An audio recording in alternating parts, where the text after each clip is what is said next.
This guy got back on track, and this guy wrecked their whole world. Chiefs get a win. Welcome. It's RGR football.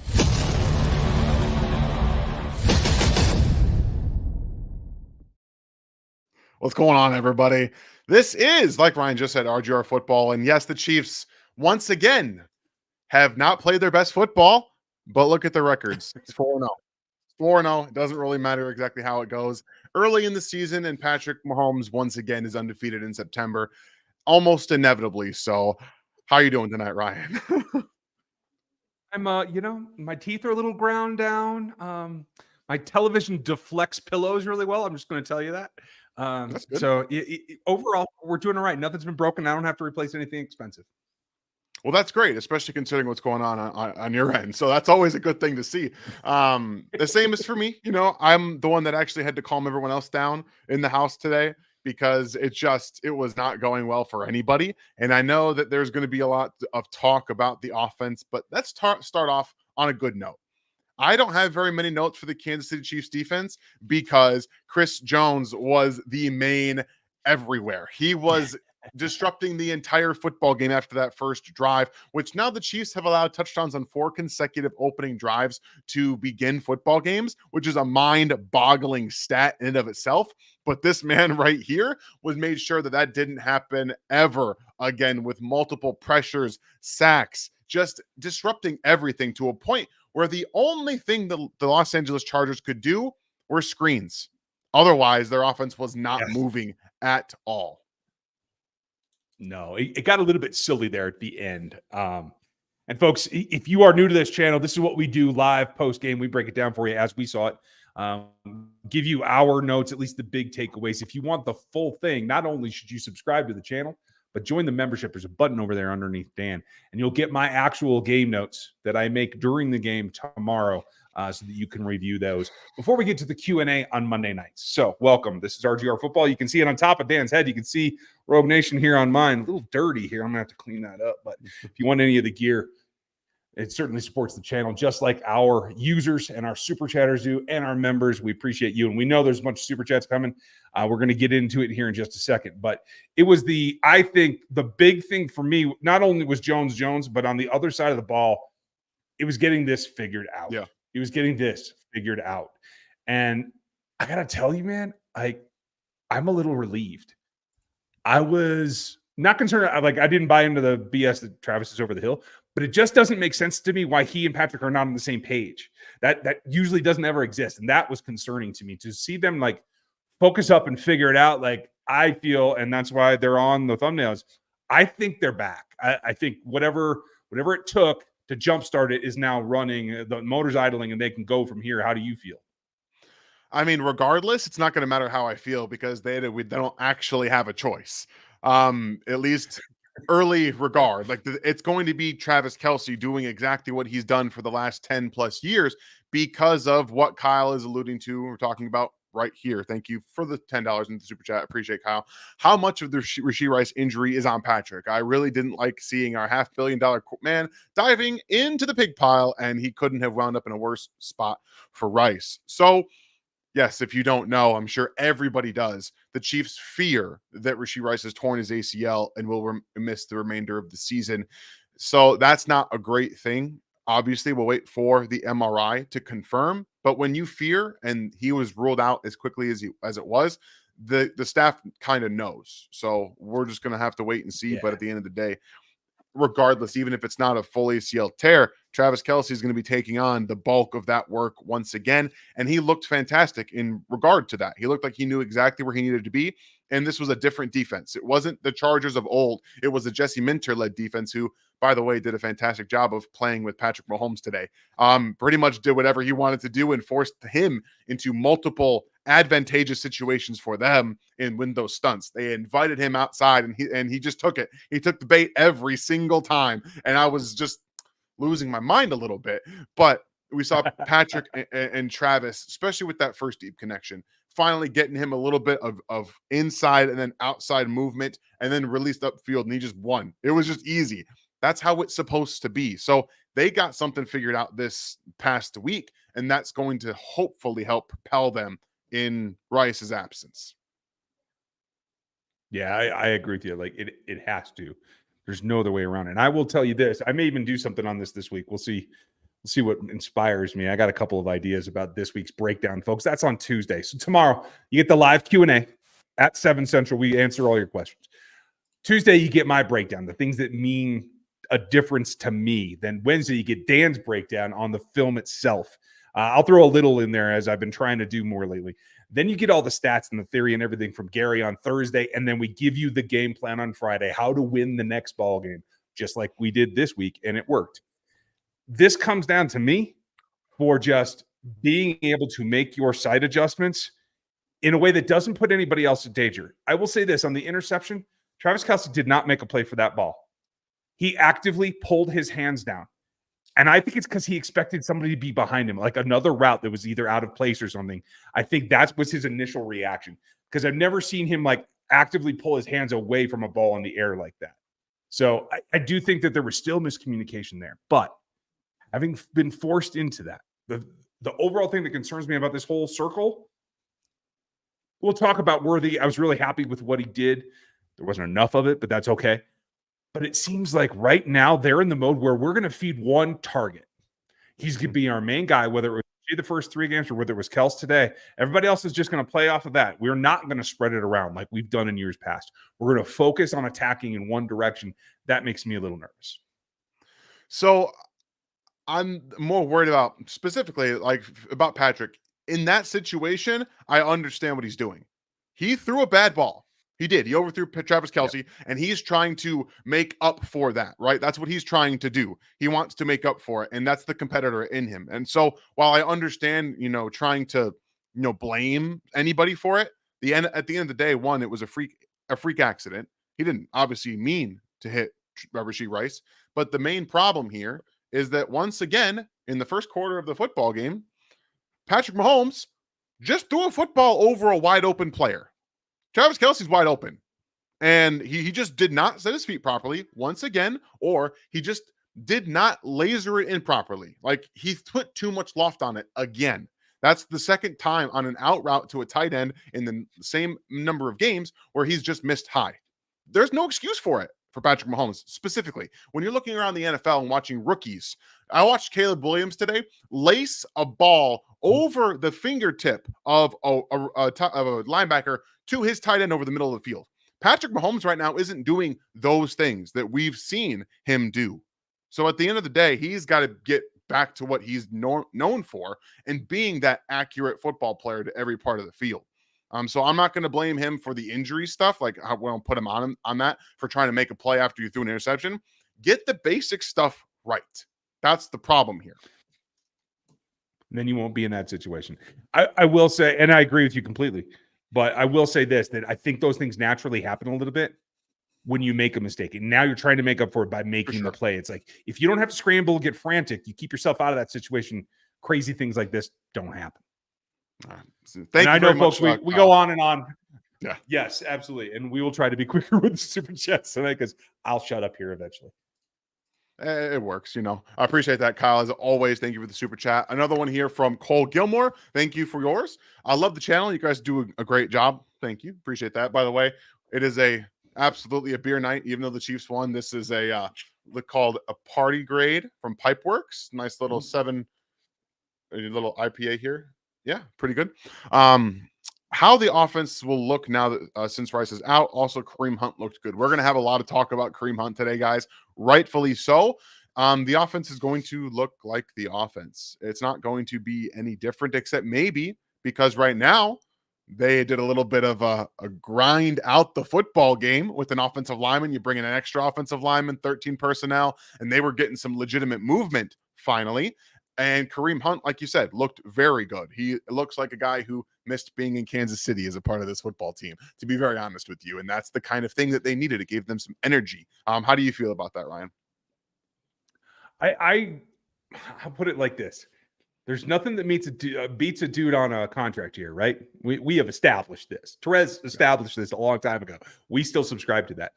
I will say the next best thing is a guy on a redemption quest. Yeah. And that's what it feels like to me for Kareem. Okay. And I've been very adamant. I didn't want him back in town. I'm shocked that Clark Hunt went for it. But I will say, The difference in my guy Steele, who I do still think has a future running the ball for this team. He's got a couple of things he's got to iron out, that's for sure. But Hunt stepping in, especially in being able to decipher zone blocking and know how to attack the angles, know how to put not only to survive contact, but to make contact and still keep the angles going forward. This is not only a relief to have a veteran that can step in and do that, but it's also a relief to have someone else with Isaiah out that Carson Steele can learn from, because his game can be very similar. The thing I was really impressed with, Kareem's got some pop. I did not expect that after missing camp and the sports hernia and all the stuff. Like, I thought it was going to be a slow grind to get him up and going. He must have been working pretty hard. And I think that's probably another part of the reason that we didn't get to see beforehand why the team brought him in. So I will say that. The only other thing, Cole, I will comment is I do think that you can run some of the same concepts with Juju Smith-Schuster in the Rice role. I don't want to see Sky Moore doing that myself. Not anymore. I said that Sky Moore should be used in the Rashee Rice role before the season started. Right now, he's got nothing. He has nothing. He's not adding anything of value to your team. And at the end of the day, there's a lot of other players. Give me Cornell Powell, who's not even on the team anymore. Like, there's a lot of different players in his role that I would be like, fine, you'll give me something, but he's got no confidence. He can't catch the football. And the one thing that I will say about this is that we got a look at Xavier Worthy in some of the Rashee Rice role. 2 critical third down situations. It was him that got the target, and he caught both of them. That was what I want to see from a rookie who's going to now be streamlined into some of these situations. He's going to gain a lot of confidence, not just from the deep ball, but because he was used in critical third down situations, and they trusted him to catch the football. Not Sky Moore, not Juju Smith-Schuster. It was Xavier Worthy. Yeah, and doing non-vertical routes is what I've been asking for, and they're certainly just going to pepper him in. But that last play, that's what he can bring in the horizontal game in order to turn it up and get that done. That's just scratching the surface at this point. Yeah. And we got to hope Rashee Rice isn't out for the season. There are a couple of things that it could be. ACL is definitely one of them. There's a certain situation that could be a PCL as well. Just keep that in mind. Yeah. And hopefully it's more of like what Travis had at the beginning of last season, a severe hyperextension with a bone bruise. Not fun, but easily more recoverable than an ACL. So we won't know until we get the test results. And obviously the team probably has a good idea. But as soon as they took him in for x-ray and they're like, oh, those are negatives, now we're doing an MRI tomorrow, you know that they moved on from anything shattered. Sorry. Yeah, and that's the big here. I know we have a ton to cover, so I'll shut up. It's all good. We're going to get to some of these. Daryl, we've got not just 1 gifted sub, but 2. Not just 2 and 3. But wait, we got another one here from Daryl. 4 gifted subs. Thank you very much, Daryl, for being here and gifting 4 subs to some lucky people here in Chiefs Kingdom. You're fantastic. And we'll follow it up right here as usual. Oh, yeah. Tell me something good. Well, we got some good news for you, because this Kansas City Chiefs defense is elite. It's top tier elite. It's an elite run defense, which is not something we've ever been able to say. The Chargers averaged 2.3 yards per carry today. On average, teams were averaging 2.5 yards a carry against this Chiefs team. It's elite. Yeah, it's nuts. I mean, and kudos to him, because it's not just like the linebackers learning to fill better. I do still feel like, as we've been talking about the first few weeks, Trank's just a half step slower in coverage than he was. I do think in order to be a more well-rounded linebacker and take on the run better, I think that's working. Now, there's still going to be situations there, but they're not getting picked on as bad, and I think that's good for the defense overall. But Pennell's obvious there, especially on that false start. You got to see just how much power Mike Pennell has. It sneaks up on you. Turk's in there. Herring played some good snaps. I thought maybe, and not just in the pass rush, but certainly against the run too, I thought this is the best game we've seen from FAU yet.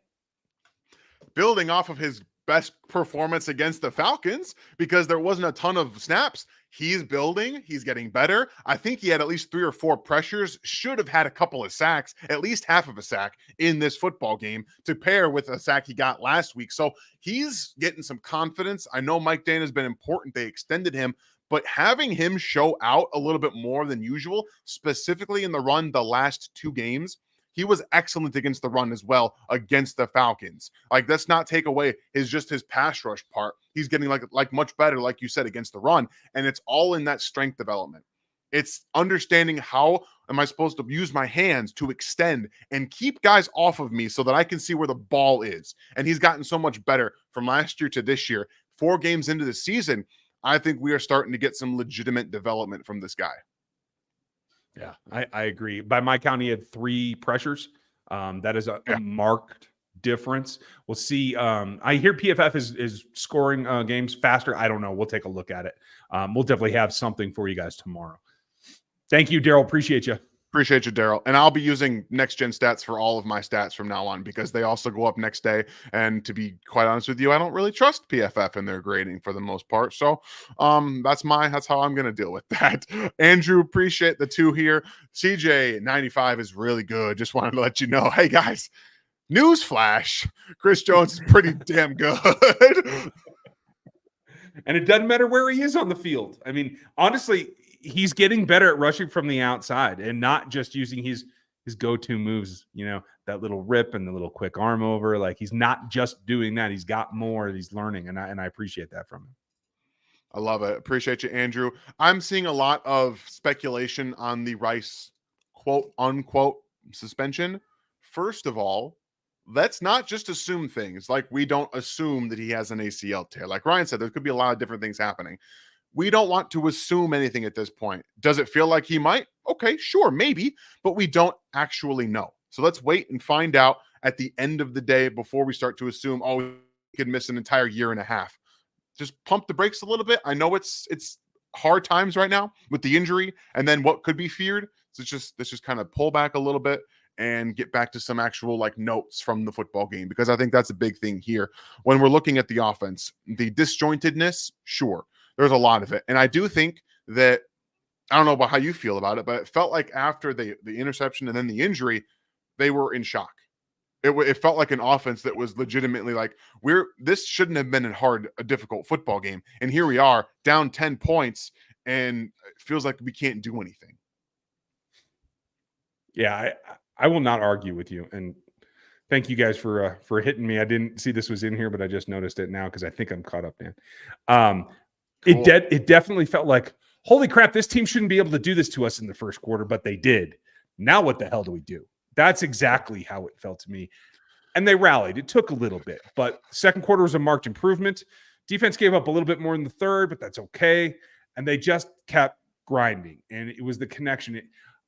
I gave my game ball. If you guys haven't seen Locked On Chiefs yet, when it's an away game, we do Locked On Chiefs immediately post game, and then we do RGR, and then we flip them when it's home game. I gave my game ball to Noah Gray because when it looked murky and it looked like it might not keep going, he was the guy that stepped up. He was 4 for 4 today in being the guy that Patrick could go to when he absolutely had to, especially at one crossing over the middle. I was really happy with him. I thought he helped glue it and keep it moving. Yeah, I think that's what he does. Obviously, he had the penalty, which you didn't need to hold him there. Kareem was already outside. It felt like a penalty today really just destroyed their drives. And obviously, you don't plan to lose your most important offensive player on the second, drive of the season. So you don't have a plan for that. They had to kind of scramble and figure things out at halftime. And I think that outside of some of the penalties, Jawan Taylor, your days are numbered, in my opinion. I think he played pretty well, but outside of the penalties, sorry, $20 million is not cutting it. It's not cutting it. I don't know. Let's just do a quick aside, Ryan. Do you believe that regardless of how well I think he's actually playing, he's still negatively impacting the Chiefs? In terms of game flow, I think it's about even. I would call it a push at this point, but in terms of performance per dollar, he's definitely in the hole and not living up to that contract. And here's the thing. I still prefer Kingsley at left tackle. I'm just going to say it out loud. That's fine. Chiefs don't agree with me. A lot of Chiefs Kingdom doesn't agree with me. That's fine. But I will say this. Every snap that Wanya takes at left tackle is one step closer to being the right tackle of the future. Yeah.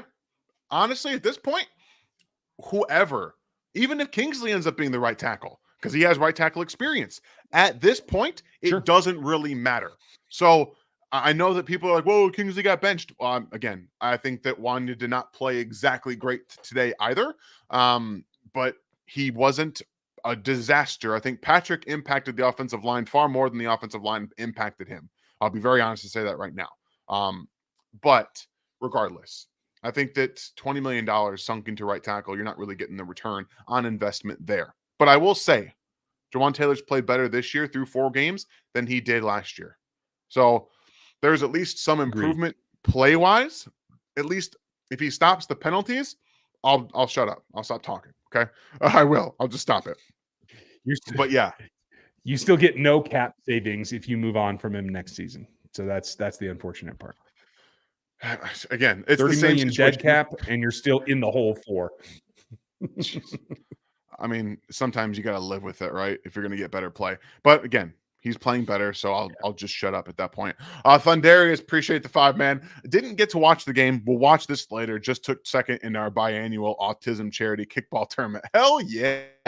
Kickball still alive. Love to see it. I think Mahomes magicked the tying run. Mahomes magicked the tying run. Well, there you go. That's how you got to do it, man. Sometimes you just got to bring something out. I love me some kickball. Yeah. Get her done. Jonathan, appreciate the question, man. How concerned are you guys now that Pacheco and Rice are both hurt? It's got me slightly nervous, and Hunt looked good today. What do you think, Ryan? I mean, their 5th and 6th receivers have won Super Bowls and scored. Like, I ain't that scared. You know what I mean? Like, do you have to shift it? Do you have to now make more adjustments than you wanted to? Sure. But like, especially the wide receiver spot, the good thing about having so much talent in camp is that you have experience on this roster now. And so being able to pick up from that, I think is a little bit easier at that position. Pacheco is a different story. Pacheco is just Pacheco. Like, as good as Kareem looked today, he's not a Pacheco. I'd still start Isaiah.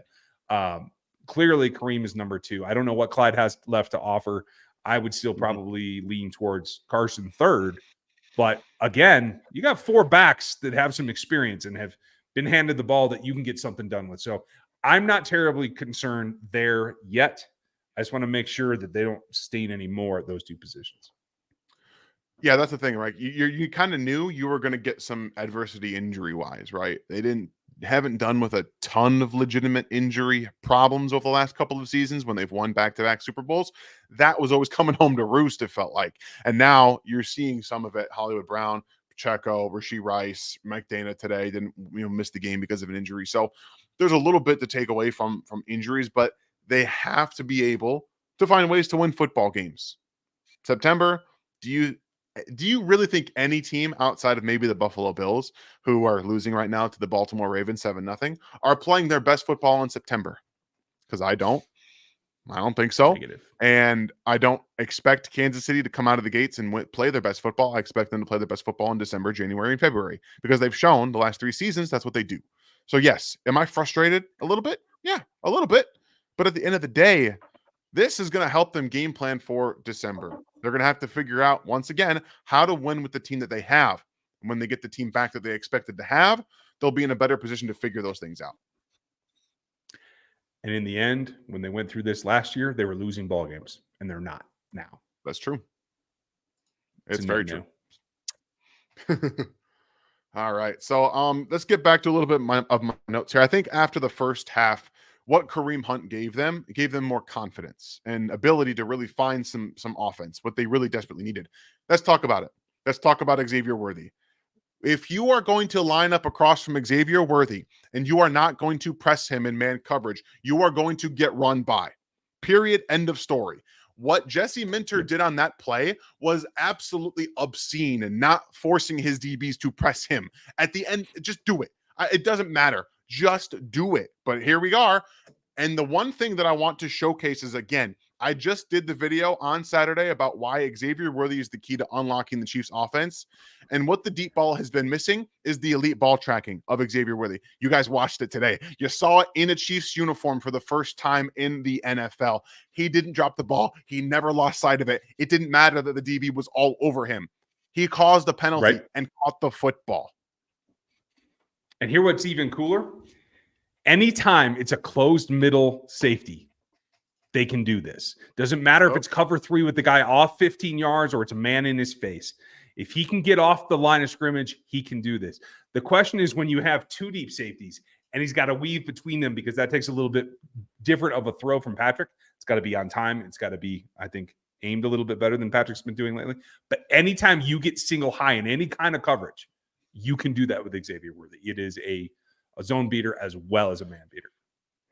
They need to be doing a little bit more too, honestly. Like, take a little bit more chances right now, because I want you guys to look at how some of the other teams in the NFL are playing against too high. They're throwing the ball deep. The Chiefs did it once today. Patrick tried to do it a couple of times. Sometimes you got to let it rip. I think that he was a little scared to do it. Hopefully that this deep ball to Xavier really gives him a little more confidence, but sometimes you got to let it rip. And they're going to have to do that regardless of coverage, because teams are just going to continue to force you to do this, continue to force you to be perfect in every way, shape, or form on the underneath stuff. They're still going to get some easy completions here and there, but you have to throw the ball downfield, in my opinion. Yeah, I'm completely with you. If nothing else, than to keep them on their toes. Did you see how things opened up after that? Did you see how the runs went from 3 and 4 yards to 6 and 7? That's what it does. That's its purpose. Yeah. And you're right, Alex. All the adversity just means the documentary is going to be that much better. You're probably not wrong in that. And that's what we love to see here. Appreciate it. Terry, nice to see you as always. It seems like Andy does not have the team ready to start. This is a problem, or am I overthinking? I don't think that Andy's doing anything different. I think that Andy's doing what he's always done. And right now, Patrick's not mentally engaged to start football games. I don't know why, but that's my opinion. I can't argue with you. There's certainly, Andy doesn't worry about it, and Patrick's a little loosey-goosey until he starts screwing up. And then, well, like we saw the week one, he tries to re-screw up more by being more crazy, or he settles down and focuses. For me, I believe it's a focus issue. When he had to run play action, when he had to settle down, when he had to do things, I think it's a focus thing right now. Got to remember, he has 2 small kids at home now. Maybe the sleep patterns, maybe the restoration isn't what it used to be. I don't know. It's a total theory from me, but I do think there's something going on, and I do think it'll sort itself out. Yeah, I'm assuming it's going to around the November timeframe. That's my guess. Yeah, ding, ding, ding. Thank you, Terry. Thank you, Terry. Kyle, thank you for the 5. Turk Wharton. Yeah, we are. We're seeing a year from our guy, Turk. He is. I would love to have seen him disengage a little bit more on the pressure there, because at the end, you think he would know, I'm getting a lot of push here. Maybe I just let go and see where the quarterback is. But he did what he was supposed to do, pushed him out of the pocket, and then you see him force an incompletion, which is great. So I'm with you there, Kyle. Love to see the Turk Wharton love, because he's having a fantastic year. Yeah, and he ended up with multiple pressures again, and honestly, probably 2 or 3 more that could have even been considered that. And he had a few run stops, at least 2 that I remember. So feeling pretty good about that. Yeah, I think we can take away the fact that he's playing, really the entire defensive line, I think, is playing better outside of maybe George Karlaftis. I don't know. Feels like his play has not been what it was even last year. I don't know. I felt like he was crushing a lot. He just wasn't getting home, which I feel like he does a lot. I saw a lot of the right tackles' shoulders turned, but again, that's not their best right tackle. So I guess I can see where you're coming from. Okay. Well, maybe we'll see a little bit better later. FLDB, Kareem Hunt looks like a great veteran running back. Steele is unfortunately going to probably lose his spot to Hunt. Probably. We should trade for Amari Cooper, 3rd round pick and vet minimum, maybe if Rice, worst case scenario. I don't know how you feel about this, because this is where I've really postured that they should be going, because the Browns are awful, and they're going to continue to play Deshaun Watson. Find a way to get Amari Cooper in the house, in my opinion. But does it really help you? Because yes, Amari's in what is a terrible environment right now. Can he actually come in and help, or does it take him a month to shake off the Cleveland muck and get going? I honestly don't know. I don't think he has any. I think he's still playing fine. Like, he's still playing very well. Like, even for a bad organization, he's playing. He's still mentally engaged. I just watched him basically destroy the Giants single-handedly 2 weeks ago. Like, he's still fine. I'm all in.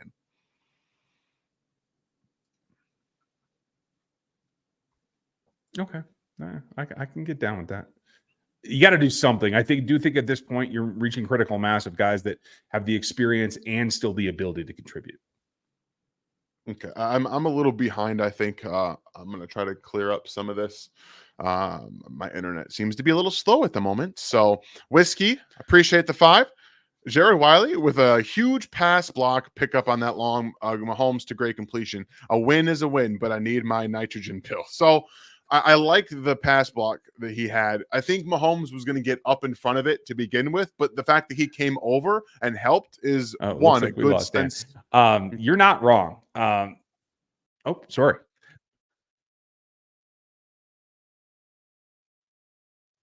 Okay, we might have lost Dan there. I'm not sure what's going on. Usually it's my internet that's wanky, so who knows what's going on. But yes, feathering Wiley in is certainly something that can happen behind Noah. And you're right, Whiskey. Like, however you have to get these wins early in the season, you have to get these wins. Again, they are farther ahead than they were last season when they had to take a couple of bells, right? So it's a 17-game season. I think they can still get the first seed with 14 wins. I still feel that that's a possibility. Maybe that's a little bit long. You don't know who else is going to go. I mean, I didn't see the Vikings coming at this point, having their record either, so you never know. But if you can feather it in and Wiley does start to become a factor later, that's just all the better there. So I agree with you. Just keep on rolling. Hopefully, I'm at least better suited now. Yeah, I'm not entirely sure what's going synced. on. Okay, cool. You're I synced like to to me. hear that. Appreciate that, Whiskey, as always. Loved seeing Levi in here. There's a comment that he had just over here real quick. I just wanted to describe because you bring the best Chiefs content I know. I'm from Germany and want to show you some love from Germany. Keep the work up. How about those Chiefs? Thank you, Levi. We are blessed to be in a great Chiefs community. And the fact that so many of you believe that we provide the best Chiefs content is saying something. So thank you very much for the support. Because again, we wouldn't be doing this without you guys. So we love that we have such great regulars. And I mean, I know I'm speaking for Ryan in the sense, but thank you all.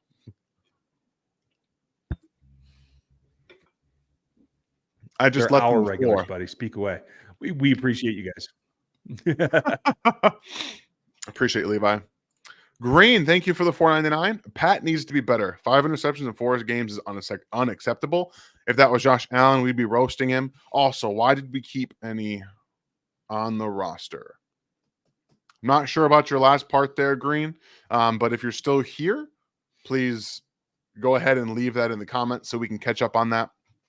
But yes, I don't think Patrick Mahomes believes it's acceptable. He tried to address it last week, and he did the exact same thing this week, where that interception shouldn't have happened. He never should have had it so high up, and whatever it's going on, he's saying that he's trying to get better in practice to make those throws, to always be engaged, and that just didn't show up again early on. I do think, however, that he got better in terms of not putting the ball in harm's way. Yeah, moderately, I can agree with you there. And the reason we're not roasting him like they would Josh Allen is because he's got back-to-back Super Bowl trophies in his closet. So that buys you a little grace. Yeah, Josh Allen doesn't even have an MVP yet. He should, but Patrick Mahomes exists. Let's not forget that. So Josh Allen is a fantastic player, but Patrick gets a little more grace. Granted, we've been talking about how he's not playing his best football. We've been saying it every single week, and here we are. The Chiefs are 4-0 while Patrick is not playing his best football. So just try to, just in the microcosm of everything going wrong, try to remember that they're still finding ways to win football games without Patrick playing very good football. It's tough to do that, and they're doing it. Appreciate you, Green. Yeah, you ain't lying. Kareem looked good. Brosifus, thank you for the 5. Kareem looked good, maybe even better vision, patience than Pacheco. Steele earned himself a long ride on the bench. What do you got to say about that, Ryan? I wouldn't say a long ride. I mean, you got to remember, he's an undrafted rookie who got thrust in there and ran for like 78 yards last week, right? So, yes, the fumble thing, the way that he's carrying it, he's got to learn that everybody in the NFL is the best defender he saw in college. I think once he makes contact, he's in a pile. I think that's where he starts to relax a little bit when he can't do that. I think that's correctable. I would like to see him, and I'm glad that they went back to him, gave him another drive. with Pacheco out, I would start Hunt next week, but I would still spell him some with Steele and use P. Ryan just as much as you did today, if not a little bit more, and really make it a little bit more of a true committee. And that's what I would do. Yeah, I think vision wise, Pacheco is not to where Kareem Hunt is, but what Kareem brings with Pacheco when they're back is going to be, a very good thing to see, because I think that Pacheco can learn a little bit from Kareem Hunt. And what we're seeing is that Kareem has a bit more in the tank than most people thought. He's healthy. He looks explosive still for what he was. And that's what you want. You want a little bit of injection of energy. And I think he definitely brings that. Yeah, I'm with you. All right, we answered that. I don't know about you, Ryan, but if Rice is out, from Stikes here, what teams are you calling for a trade at wide receiver? Are you thinking about making one, or what do you think? I think you have to inquire for certain. I don't know how many people are going to help you out. I mean, you just can't get railroaded is my thing. If you can get a decent trade value, okay, great. Cooper, if you agree, I know Vel's got something in here about Cooper. I can see that. A lot of people have been hitting me up about Devontae Adams, and I would love to see Devontae Adams in this offense. There is no way in anything that I can think of in any universe, alternate or otherwise. You can go back and do Marvel time travel. It ain't going to happen where the Raiders trade you Devontae Adams to this team. So we can put that out of the door. But Adams for Cooper comes back. I don't know. I could see that. A lot of people, I think it's right now a little early. It's going to be an October thing. It's going to be towards the trade deadline because a lot of people want to try to give their guys a little bit more time to come around. So I would be calling now, but what else is there here? So Vel, we'll jump to you. I won't say that he will be, but he could be. And to Dan's point, if he can shake off being a Brown and continue to make the leap, then his veteran experience would make him the front runner for me. When you take a look at the list, Sugary in Jacksonville certainly does make sense for the scheme and playing for Doug. I'm totally with you there. But you basically have a rookie phenom in Brian Thomas and a bunch of dudes. Nobody worth really trading for. Do you give up draft picks for Gabe Davis or Christian Kirk? I don't. And there's really no one else on that roster. That's part of Trevor Lawrence's problem is he doesn't have enough weapons to help him out. So I don't think that there's much there to go get. Do you disagree, Dan? No, I think you're right on about that. The Jags just don't have a ton of actual help offensively. And I'm sorry, Doug Peterson doesn't look like he should be the head coach of a football team at this moment in time.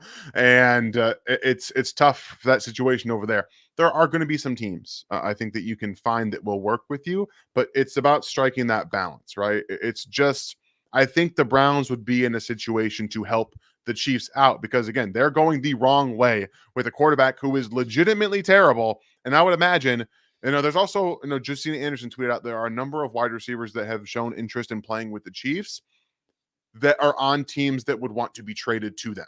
So just hold it. We'll see what happens. But there are a number of wide receivers out there that want to play in Kansas City, not shockingly.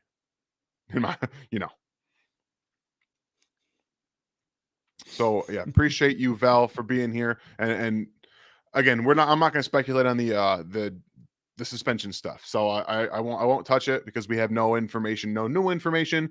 And when you're just silent and waiting, it's just kind of what it is. But yeah, Sky Moore, it's been tough. It's been tough seeing him back out there after the drop was a hard one to stomach. But thank you very much for the support as always, man. Appreciate you guys being here. It's sometimes you gotta tweet through it, right? As they say, you gotta tweet through it, and that's what we gotta do sometimes. Justin, member for 10 months, man. Thank you for being here as always, man. Even with the alien, I love the alien. And how about the Chiefs? I hope the best for Rice. We all kind of hope the best for Rice. So, Ryan gave us a couple of different scenarios that it could be. And so hopefully it's one of those. Gotta hope so. I don't know. Testicular tactics. I'm gonna lean into it. I know I said I wasn't going to, but I'm gonna lean into it now. We're just gonna go for it. Kareem the Dream redeemed the team.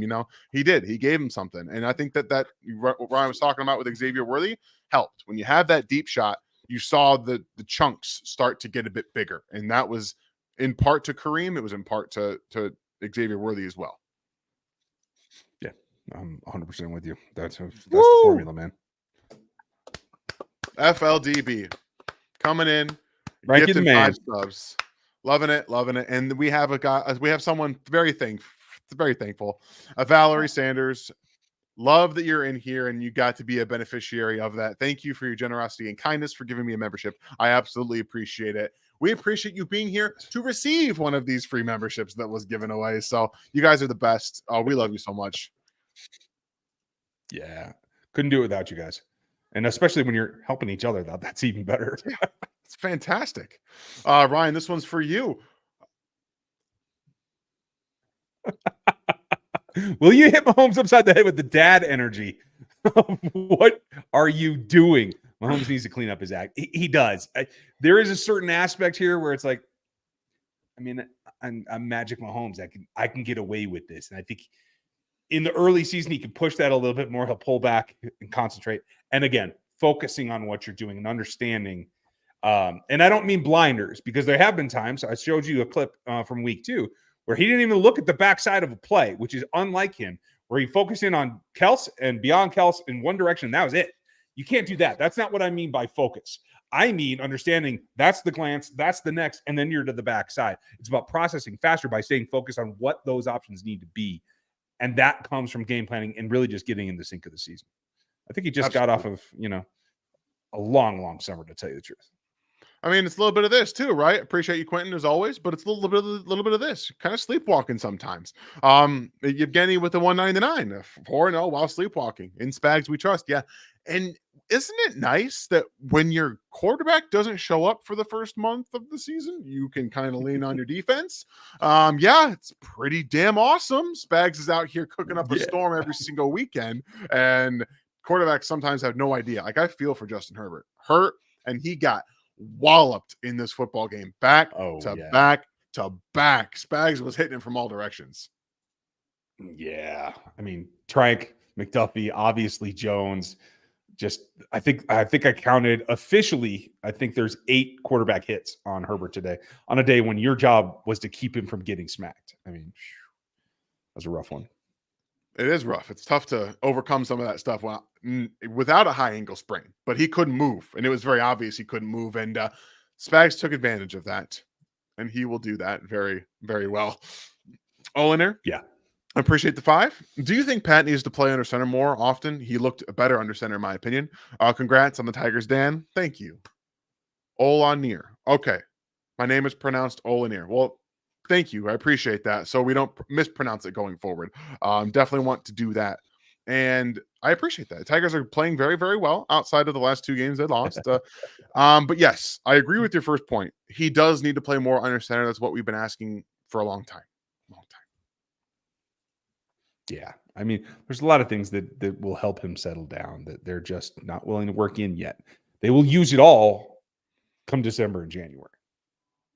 Agreed. Appreciate the 5. We're going to speed up here a little bit. We got lots of super chats to get to, and then we'll get to our game balls and get you guys out of here for the evening. William, thank you for the super chat. Do you think Brett would trade for a wide receiver? If so, what wide receiver skill set do you want him to target? So I do believe he's going to try, and I think you want to get someone like an Amari Cooper, someone that you can trust to get open and be in the right spot. You're not looking necessarily for a speed guy or necessarily for someone to be that physical outside presence. You want someone who's just going to be in the right spot. I want somebody who can shake a defender loose with a route and use his body to shield. That's it. He doesn't have to be a monster in any way, shape, or form. Agreed. I would love them to trade for John Mechie, but it looks like they're going to be keeping a hold of him because some injury concerns with Tank Dell, who's a very good player. But I appreciate the super chat. Kansas Oxalotl, 5. Thank you very much. Just have to overcome and adapt. The defense will keep us in games until offense gets healthy. I'm hoping no ligament on Rice. You are everybody in Chiefs Kingdom right now. We are hoping it's no real tear. Just hope. And yes, the defense will absolutely do that. And you love to see it, right? A defense that can win you games. Yes. Oh, it's a nice plus. Balanced football. There's an idea. Right? Something we see now in Kansas City. It's crazy. Ruthless Monk, thank you for the 5. I'm not going to get my hopes up, but do you guys see a wide receiver trade Amari Cooper, D-Hop, or long shot T. Higgins and then extend him? Zero chance T. Higgins is traded to Kansas City. Zero chance at all. D Hop is not helping you out. He's not helping you. They don't throw 50-50 balls. He's not Rashee Rice. He's not going to be that slot player. It's there's not very many players out there. Do you have anybody else in mind, Ryan? Man, I'm gonna have to stew on it because I'm not coming up with many options, to be honest with you. Yeah, I understand. We'll probably have more tomorrow on the live show, Ruthless. So I'm sure you'll be there supporting us as you always are. Appreciate that. And we understood, Kansas. You didn't have to get in here another $2 for the ligament damage. Thank you very much. We understood what you meant, but appreciate it as always. Donnie the Couch. I have 2 moves that could be interesting for us: signing Michael Thomas and trading for Amari Cooper, bolstering the room, and got bigger. I'll let you take this one, Ryan. Bigger isn't necessarily better. I think Michael Thomas is cooked. I don't think his legs are there any longer. Whereas Amari still looks fresher to me. And yes, he's a bigger guy, but he's not a big body wide receiver that has to use it, right? So I like the second point. I'm not sure that I'd go near Michael Thomas myself, though. There's a big reason that no one's going near him at all. And different than running back. When a wide receiver's on the market for a long time, it's usually because they just don't have it anymore, and I don't think he does. But appreciate the idea there, Donnie. We'll brainstorm some more for you guys before Monday's show. Brother Rick, thank you for being here. Thanks for the 5. The Chiefs need to find a way to pay Bolton and Trey Smith. Hunt has a way of wearing down defenses. It's a little bit easier when you roll out 12 and 13 personnel, bring an extra offensive lineman in and just kind of roll. And when defenses are worried about the top, right? It's just a little bit easier. It gets a little bit, but he absolutely does. What do you think? I think there's a way to get it done. And I think Hunt will accentuate what Trey does. He is an inside-outside guy, inside-outside zone. But he can run duo too. And I do think that they have to get back to that a little bit. And I think that's something that Trey really accelerates at. And so if you can honestly get the tackle play up a little bit, I think you can run power really effectively. And I think that will earn Trey Smith more of a look, given that he's the more expensive player at this point. And it will help Hunt wear everybody down. I love it. I appreciate the super chat there, Brother Rick. Whiskey's got another one for us. Thank you, man. At his age, how many carries should Hunt get if he's productive? Until Pacheco gets back? How does the running back split look after Pacheco gets back? So I'll be honest. You're here 1 year. Kareem Hunt's running until the wheels fall off, in my opinion. But if what we've seen the last 2 weeks and you're concerned about Clyde Edwards-Helaire and Carson Steele being the only other options right now, I don't think you can call Samaje Perine a 15 carry a game guy. No. I'm trying to keep Hunt down so that you can last until Pacheco gets back. So I'm not going over probably 15 carries in a ball game for him. That's kind of like my target for him, so that you can still supplement, but you're not putting him at risk of like using all of his reps up in the next 6 weeks and then not having an option. That's fair. I understand that.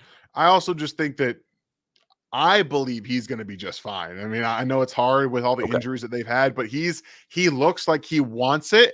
That him being on the ground and saying, feed me, he is ready to give like everything I think he's got for this run. And I'm down for that. But when Pacheco gets back, I think that he and Kareem Hunt have a legitimate shot to be a very good 1-2 punch. And I will say this, I think Kareem Hunt, if Kareem Hunt is still the starter, then if nothing happens to him, hopefully there's no injury or he doesn't wear down, he should remain the starter for a few weeks after Isaiah's back. You don't want to throw Isaiah right into the fire either. You're going to warm him up so that you have them both in January. That's what it's about. I like it. I like that plan a lot. Appreciate that, Whiskey. Nick Lennington, $4.99. Is it just me, or does Taylor's footwork look absolutely awful and choppy? Surprised he's not on his butt more. So Taylor's unique. He's a little bit different, but it works for him. He also, he plays to time the snap, but he's the only choppy footwork person you see. And there's a reason for that. He gets to his spot extremely quickly and then sets his feet. You don't see a lot of people do that, but what it does is it allows him to get his base set properly, and then he can then, get his hands ready. He gets there super quick, and then he gets ready. So you see a lot of guys get ready in their drop, but Taylor's the little bit of the opposite. He gets to his spot first, and then he prepares for you. So it looks weird and awkward, but that's just that's just who he is. I completely agree with you. Like everybody's got to do it their own way to get the job done, and he's just a little bit weird. That's the best way to put it. Had he been drafted in Kansas City, maybe his feet are a little bit different. But because he wasn't, that it just works for him. But most of the time, you want to keep someone doing what they're successful at. You don't want to mess that up, specifically, at individual positions. It wouldn't be a good thing in my opinion. So that's why you see it like that. Appreciate it, Nick. Gina, thank you for the $4.99. I didn't see a question in here. I don't know if you saw one, Ryan. But while I get through here, okay, well, we'll see. Appreciate it, Gina. If you have a question, please do go ahead and put it in there. We'll make sure to answer it as we always do. Martine, thank you for becoming a member here. As I've seen you the past couple of weeks, we've gotten quite a few new subscribers over the last, I would say, month or so. So appreciate you being here and becoming a member here. And hopefully, we continue to help you develop as a Chiefs fan, football, and ball knower in general. That's what we want to do here. Just knowing ball, right? That's what we all want to do. Ball knower. That's what we're here for. I like it. You get a couple of shirts made. RGR fans are ball knowers. That would be awesome. Teddy, appreciate the $4.99, man. If Rice is cooked for the season, you got to trade for Amari if you're Beach. If you can send a third for KT, you do so for Cooper. Yeah, you're right. I thought you were trying to suggest they send for KT. I was about to lose my mind a little bit there. Woo! No, but that amalgamation is correct. If you spend a third on Kadarius, Cooper's easily worth that. My thought is it's going to take a second to even get it done, though. You might be able to coax a little bit of money out of it, maybe take some of the deal. You get away with a third. It just depends on how you're able to negotiate the contract. So hopefully, again, I would love to see Amari Cooper in Kansas City, but we'll see what ends up happening. Chances are I'm going to set my sights high and get disappointed, but appreciate you, Teddy. Aaron, this guy couldn't catch salmonella if he ate raw chicken. Oof. Oh boy. Oh, that's a rough one. That was well timed. I appreciate you. Let's hope that he figures that out. And I don't mean go eat raw chicken, Sky. Just take it easy. Yeah, please don't do that. I don't recommend anybody doing that. It doesn't matter how I feel about as people. I wouldn't want to see that. But appreciate the laugh there, Aaron. Thank you for the 5. Yes, thank you. Javon's a member for 45 months. 45 months, man. It's been longer than this, but it is what it is. I got to go back and catch up. Oh. Chiefs get the W, but crap, it costs a lot. Sometimes the cost of victory, right? Let's hope that it's not as much as we fear right now. Just keep trying. Agreed. Appreciate you being here for 45 months, man. That's just awesome. Yeah. Eric Patrick, thanks for the $4.99. Members, keep us ticking. Absolutely, all of you, everyone here that's supporting us consistently on an every single day basis. It feels like this. You guys, we wouldn't be here without you. Do you think this iteration of the offense now without Rice still can have the legs for a playoff push, Ryan?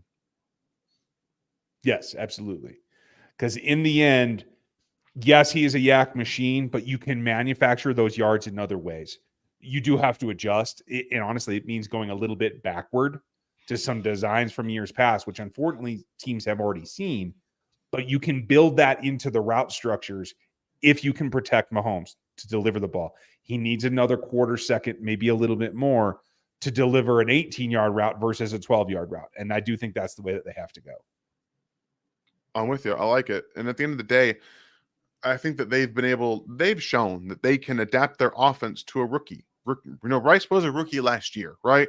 He was the go-to guy out of necessity. Maybe Xavier Worthy can do a little bit of that too. So it's okay. Yeah. And you know what, Jay, talking sports? I did.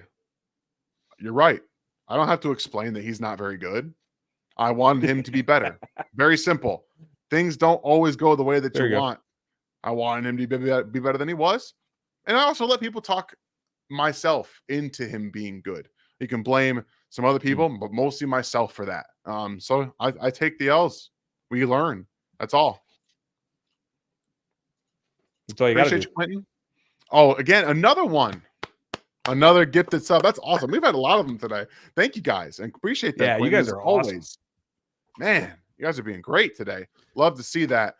Helping each other out. All right, we got a couple more here. We got 2 more questions and then a super chat, and we'll get you guys out of here for the night after our final thoughts on the game.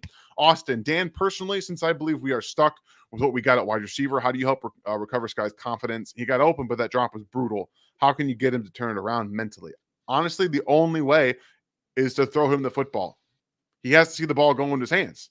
The only way you can get a wide receiver's confidence back is to go to him, much like how Chiefs have gone back to players who fumbled the football in their first carries. Kareem Hunt, even Steele with the fumbles. Still. In order to get the confidence back, they have to see the ball go in their hands and then catch it. So, do you really feel confident to throw him the football? That's the that's the real question here. Yeah, like you said, you have to if you want to salvage the player, because at this point, confidence is the main thing. So he still has athletic ability. He still can do certain things. He scored in the Super Bowl. We forget that 4 regular season games ago he scored. So it's not that far removed, but you got to pump him up. And it's unfortunate to have to deal with a guy that needs that much attention, but sometimes that's just the way that it goes. Yeah, and that's the thing. You draft, you hope, and then you see. And unfortunately, most of the time, it doesn't go the way you want it to.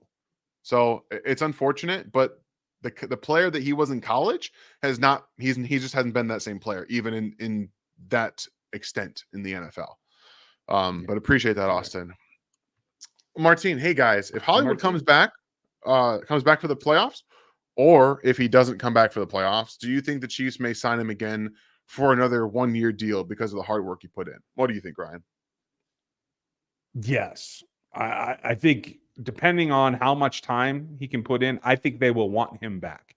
If he comes back and they actually get to do some things they've been planning to do, he's going to have a pretty explosive playoff run, in my opinion. That's my best estimation. If that happens, he's going to have other suitors too. So then it becomes about value. Do you want to play the whole season with us? God forbid they actually pull off a three-peat. Who doesn't want to come back to try to make 4? I mean, I think they'll be interested, and I think the players should want to as well. That's the main thing here. Obviously, we want them to get that. It's the toughest. It's going to be the toughest thing in sports, and they're having some adversity already. But they're 4-0. They're on their way, right? They're getting there. They're finding ways to get it done. It's an elite defense. So I think as well, it should make it a little bit easier. But if he comes back and lights it up, you're going to have a little bit of a harder time.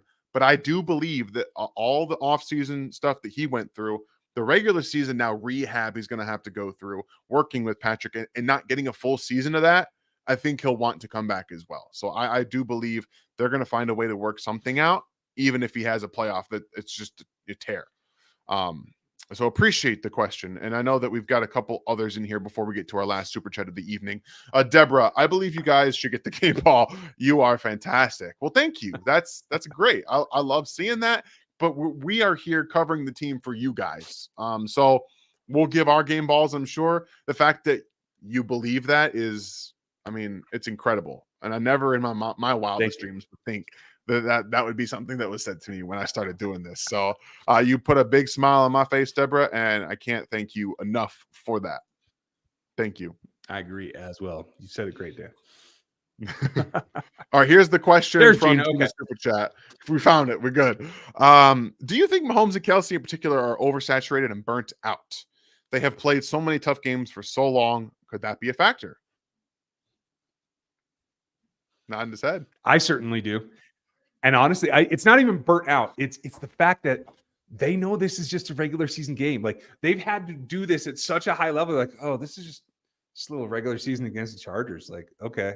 I think it's a motivation thing. And I do believe, I hate to say it like this, but I do believe the amount of off the field things that they do all summer long, every commercial that you see all this season, they filmed in the summer when the guys are supposed to be resting and away on vacation and trying to relax. I do think these two guys in particular feel that because they're so busy during their rest periods that they have to they get caught up. And I think that's why the second half of the season will be different. I'm hopeful. I think after the bye, we're going to see a different team. Patrick and Kelce will get time to actually rest, just rest. And they need to take it. Legitimately need to take it. Get your mind right. Do what you have to do. Get away a little bit. I don't care what it is. Just set your mind right because they're going to have to be more mentally locked in for the last half of the season after the bye, quote unquote half, than they probably have been to this point. So, yeah, I'm hopeful that they can get back to that, because at the end of the day, it just matters if they're locked in. And when they're locked in, oh boy, this team is tough to beat. It's tough to beat. All right, we're going to end with the last of the questions before we get to our final thoughts on the game. From Brand02, thank you for the super chat. The good, the bad, and the ugly described today. Rough day, injury aside. What position group is your biggest worry?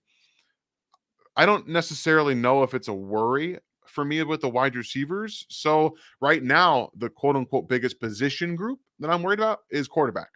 It's Patrick Mahomes. I'm worried about the fact that he doesn't feel comfortable. He doesn't seem mentally engaged. He doesn't seem like he is doing enough in the moment to make the easy throws look as easy as he usually does, and the hard throws look normal for him. So, like today specifically, I tip my hat to Jesse Minter. He was running stunts all game long, forcing, at least giving Mahomes the impression that the outside would be free. And when he left, oh, here comes the looper every single time.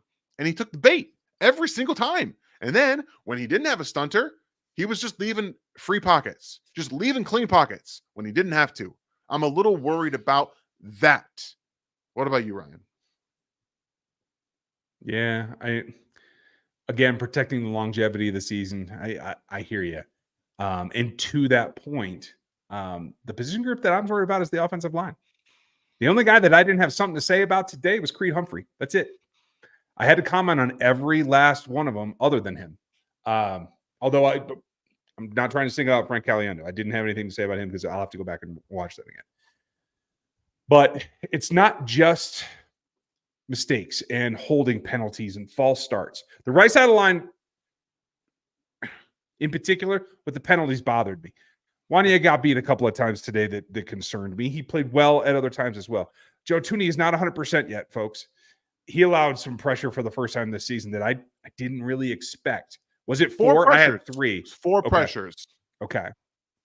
So, like, he's not playing into shape. Obviously, missed camp and all that stuff. So it's not there yet either. So it's all coming together in what's directly in front of Patrick that I think is leading to that too. So more experience, hopefully a little bit more time. Maybe having this next day. Matt told me that they're not going to practice till Thursday because they're the Monday night thing. So they'll get a little bit more recovery, and hopefully that helps the O-line, that helps everything else. So I think that this run game that they found today should help them a little bit. One, it can get play action going a little bit, but also when you can effectively run the football for like 6-7 yards a pop, you're imposing your will, and the offensive line gets to strut the chest a little bit. They might be able to be a little more confident going into Monday's game against the Saints. So I'm hopeful with that. All right. What are your final thoughts before we, I guess, answer the last two questions and get on out of here? Right. Last call for super chats, folks. We're going to wrap it up here. Bottom line for me, I'm comfortable here. There's that old saying in one of the military units my dad used to work with, get comfortable with being uncomfortable. That's where we need to be here. You have an astoundingly good defense for where they are right now. As you've said, Dan, multiple times, elite. You have a run game you can lean on right now. Yeah. The strength of your team is what's faltering right now, and it will come around. So really, just take a breath. They will as well. And just roll with it. I love this kind of football where you stop the other team and you run all over them and you make them hurt physically. So that said, I'll roll into it. My game ball is clear because he's the catalyst of what's holding this team together right now. Chris Jones is it. Yeah. He gets the game ball, not just for his output, but for how he raises the game of everyone else in the front seven, and therefore allows the secondary to do what they do. Yeah, I'm going to go on the offensive side. While I would like to give it to Kareem Hunt, I'm going to give it to Xavier Worthy. He was called upon today 3 times. He caught the deep ball, and he caught 2 third downs, and he sealed the football game. He was trusted in that moment after not running his route all the way through last week to go ahead and be the guy that ended the game this week on the same route, a drag route over the middle of the field, by the way, which we see Rashee Rice do all the time. That's something we're going to see more of. And again, I did a video on Saturday, released it on Saturday, showcasing that why he's the reason that the Chiefs offense has been opening up to this point. And we're seeing exactly why. So Xavier Worthy, who's going to continue to get more involved, I think for me, it gets my game ball with how everything's going on. That's not Chris Jones, because obviously Chris Jones is the most important and best player on this team right now. I don't think it's that close, to be very honest with you. But we have a couple more here before we get out for the night. Martin has another one here. Can you guys do a segment called No Dumb Questions for the less knowledgeable, like JC, Travis and his brother, on their podcast New Heights? What would you be thinking about something like this, Ryan? Yeah, I mean, sure, why not? You know, we do a lot of questions on Monday night, so we'll take a section of that maybe, and we'll open that up, and hopefully, Martin, you'll be around. You can throw some stuff at us. Yeah, if you want to just ask, again, that's the great thing from Monday night, right? That's what we do. We answer everyone's questions. If you have questions that you want answered that you don't know, don't feel dumb about it either. Like no one knows everything about football. We all start at one place. I still know such a small amount about football. Like the more you get into it, the more you realize how much you don't really know. So honestly, don't feel you're going to ask a dumb question, because even the most basic things somebody else might not know. So you could help somebody else learn as well by asking questions. And that's exactly what Monday nights are for. So please feel free to come in and ask as many questions as you want to, and we will do our best, as always, to answer everything that we can. And we will end here with Ian Hicks with the 199, third rounder for Deontay Johnson from the Panthers. I would love to. I just don't think the Panthers are going to trade him to you after they just traded for him this past offseason. Yeah, I have to agree. That's a tall order, especially when they feel like, hey, maybe we have a shot to put this thing back together. I don't agree with that. I think today might give you a little evidence of that, but I don't think they're going to take that chance. So, hey. He's also playing very well for them. Like, I don't know if they want to do that. Like, just energy-wise, it's not necessarily something that I see them wanting to do. But you got anything else for him tonight here, Ryan? Andy Dalton might retire if you do that. I mean, he might just say, screw. If you guys are going to do that to me, I'm out. Good luck. That'd be fantastic. No, I will just say thank you, guys. I know the schedule's been a little bit topsy-turvy here, and some of the content that I'm doing in particular is a little bit different. For those of you who don't know, I'm going through a lot of life changes here at home and where this home is. So a lot going on. Thank you for your patience, and thank you to Dan for locking things down and keeping everything on the steady and narrow when I'm all over the damn place. So cheers, buddy. I appreciate you. Of course. That's what we're here for. We're a family. We are all a family, and we appreciate y'all being here tonight as we conclude the first month of the NFL season. Crazy, right? The first month of the NFL season is over, and that means that the Chiefs enter as the top seed after the first month of the NFL season at 4-0. So yes, while at the same time, it's unfortunate that we're seeing some injuries. The Chiefs are 4-0. And as Seth Kaiser, our great friend, always says, it's a great day to be a Chiefs fan, isn't it? It absolutely is, especially when they start 4-0 and they don't have their best football being put out there on Sundays. So with that, we thank you all for being here. We will see you guys tomorrow night on the Monday Q&A. Have a great night, everybody. Get some sleep, y'all. Please. I know you probably deserve it. Yes. Good night. Night, everybody.